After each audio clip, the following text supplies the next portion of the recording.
Hello students, आज हम बात करेंगे हेमिंग कोड्स के बारे में। लास्ट क्लासेस के अंदर हमने एरर डिटेक्शन करेक्शन कोड के बारे में पढ़ा था। उसी के अंदर हेमिंग कोड आ रहा है। हेमिंग कोड क्या है? मैंने आपको बताया था कि Hamming code is the combination of, अगर मैं बात करूं हेमिंग कोड की, तो हेमिंग कोड क्या है? n प्लस के। दैट मीन्स एक तरीके से मेरा डेटा बिट प्लस में पैरिटी बिट।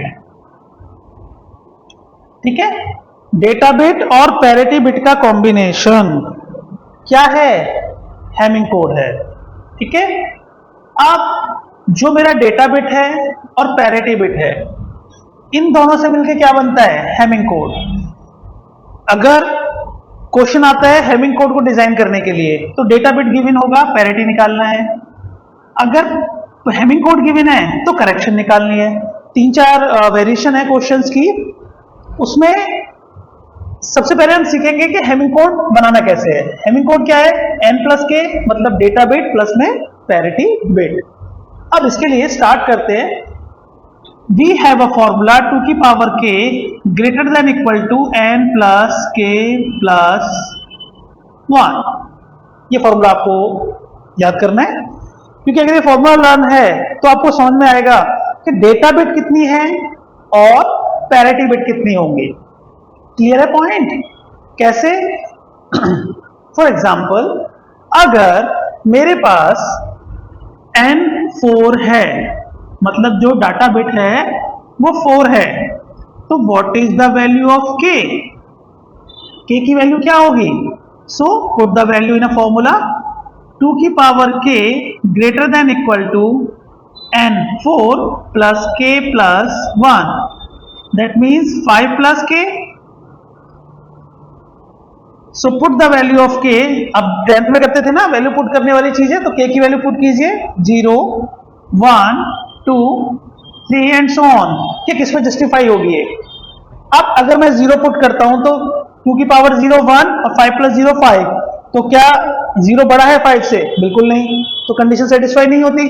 तो ना 0 पे सेटिस्फाई हो रही है, ना 1 पर ना 2 पर, 3 पे हो जाएगी। मैंने तो कई बार की हुई है, आप करके देख लीजिएगा अगर वो है तो।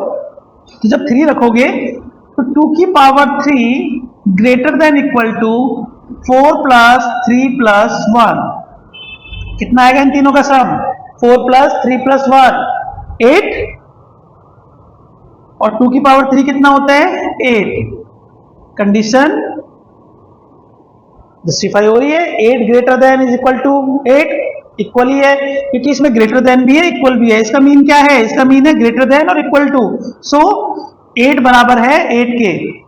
That means when n is equal to 4, when n is equal to 4, so k is equal to 3। बात समझ में आई? अगर n 4 है तो k कितना होगा? 3। क्लियर? तो टोटल बिट कितना जा रहा है? टोटल बिट हो जाता है 7। जब n 4 होगा तो k कितना फाइंड हुआ? 3। और हेमिंग कोड क्या होता है? n प्लस के, तो दैट मीन्स 4 प्लस 3 7 बिट। तो टोटल बिट कितनी हो गई? 7 बिट। आई थिंक ये फंडा समझ में आ गया होगा। बात हुई क्लियर कि टोटल बिट कितनी हो गई? 7। अगर ये फंडा क्लियर है तो हम आगे बढ़ सकते हैं। अब क्या करना है? 7 बिट हो गया भाई, फॉर्मेट आ गया 7 बिट का। अब अगर 7 बिट है तो वो फॉर्मेट करेंगे कैसे? मैंने आपको बोला डेटा है 4, पैरिटी है 3, पर पैरिटी 3 होता क्या है? जो k की वैल्यू है, k is the parity. Parity always start from 1, p1 into 2, multiple of 2 होता है एक तरीके से। 1 से स्टार्ट हुआ, 1 into 2, yes, 2, 2 into 2 4, 4 into 2 8, 4 into 2 8 and so on. 1 पे पैरिटी होगी, 2 पे पैरिटी होगी, 4 पे पैरिटी होगी, 8 पे पैरिटी होगी, 16 पे 32 एंड सो ऑन। लेकिन मेरे पास तो 7 बिट है। सो फॉर्मेट के लिए फॉर्मेट या तो आप लिख लीजिए 4 7 बिट, या लिख लीजिए format 4 n is equal to 4। n is equal to 4 का मतलब है कि अगर डेटा बिट 4 है तो फॉर्मेट क्या होगा। पॉइंट समझ में आ रहा है, क्योंकि पैरिटी तो हमने 3 निकाल ली, क्योंकि हमें पता है कि n अगर 4 है तो k कितना होगा 3।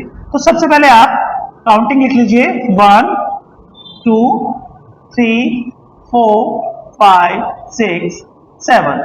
These are the 7 numbers 4, that means we have a total 7 bits. Clear? There is a 4 data bits and a 3 parity bits. हमारे पास टोटल 7 बिट्स हैं, जिसमें से 4 हमारी डेटा बिट है और 3 हमारी पैरिटी बिट है। सो सबसे पहले पैरिटी स्टार्ट होगी P1, अभी मैंने आपको बताया था P1। अगला पैरिटी कहां लाई करेगा P2, और अगला पैरिटी कहां लाई करेगा P4। These are the blank for designing of a Hamming code. जब हेमिंग कोड को हमें कंबाइन करना है, बनाना है, तो ब्लैंक रहेंगे, क्योंकि हम निकालते हैं फॉर्मेट से। तो P1, P2 and P4, these are the parity, but 3 5 6 7 जो रिमेन वैल्यूज है, repeat again 3 5 6 7, these are the data bits। ये क्या हो जाएंगी हमारी डेटा बिट्स। तो ये हमारा फॉर्मेट रेडी हो गया। रिपीट अगेन, एक बार और बताता हूं मैं आपको 1 2 3 4 5 6 7। ये आपको पता चल गया कि 7 बिट कैसे आई। पैरिटी होगी 1 पे, 2 पे और 4 पे, और जो रिमेन वैल्यूज है वो क्या हो जाएंगी, yes, data bits. So it's a format. तो जब हम क्वेश्चन करेंगे वहां पर हेमिंग कोड के अंदर हमें पता होना चाहिए n अगर इतना है तो k कितना होगा, फॉर्मेट क्या होगा, ताकि हम उसमें आगे क्वेश्चंस कर पाए। ठीक है, तो ये है Hamming code for the n is equal to 4, then k is equal to 3, total 7 bits। We have a format for n is equal to 4, या यूं कह सकते हो format for data bit n is equal to 4। यहां तक तो कोई doubt नहीं है, क्लियर। सो हेमिंग कोड के लिए फॉर्मेट आपको पता होना चाहिए क्वेश्चन करने के लिए, ये फंडामेंटल आपको क्लियर होना चाहिए, तो फिर आप आगे आप क्वेश्चन कर पाएंगे। क्वेश्चन में, एक क्वेश्चन में हम सारी चीज कवर कर लेंगे अभी। ठीक है, आई थिंक ये क्लियर होगा आपको। All the best.